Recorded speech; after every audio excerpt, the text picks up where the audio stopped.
1943 एक फॉरेन ज़मीन, हज़ारों इंडियन सोल्जर्स और एक लीडर जो कह रहा था, तुम मुझे खून दो, मैं तुम्हें आज़ादी दूंगा।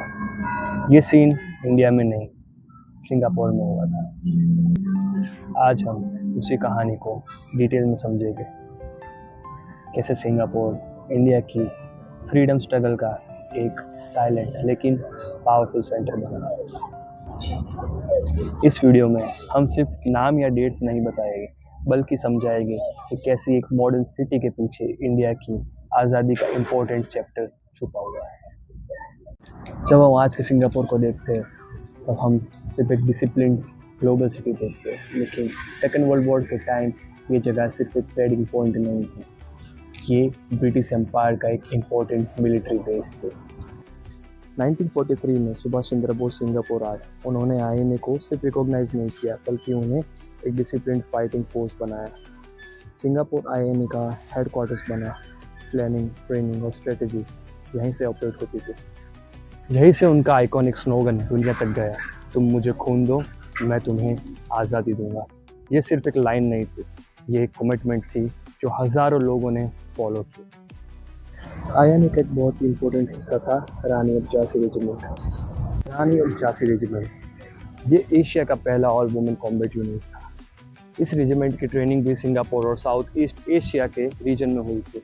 ये सिर्फ एक मिलिट्री स्टेप नहीं था, बल्कि उस टाइम का सोसाइटी के लिए एक रेवोल्यूशनरी आइडिया था। 1942 में सेकेंड वर्ल्ड वॉर के दौरान एक शॉकिंग इवेंट हुआ, fall of Singapore. Japanese army ने ब्रिटिश फोर्स को डिफीट किया।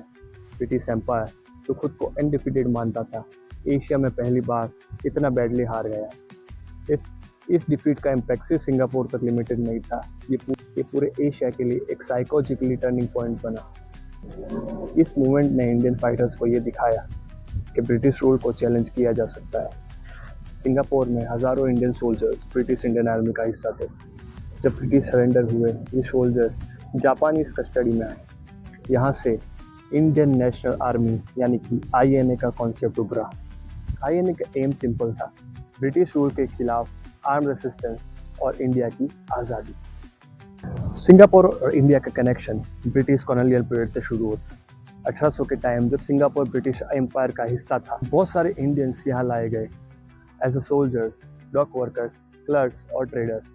तमिल, पंजाबी, बंगाली और मलयाली कम्युनिटीज़ यहाँ सेटल है।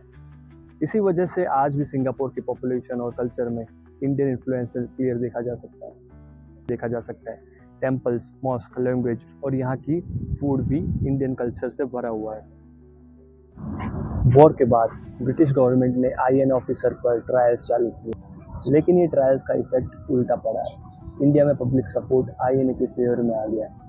हिस्टोरियन भी मानते हैं कि आईएनए मूवमेंट की ट्रायल ने 1947 की इंडिपेंडेंस को और तेज किया।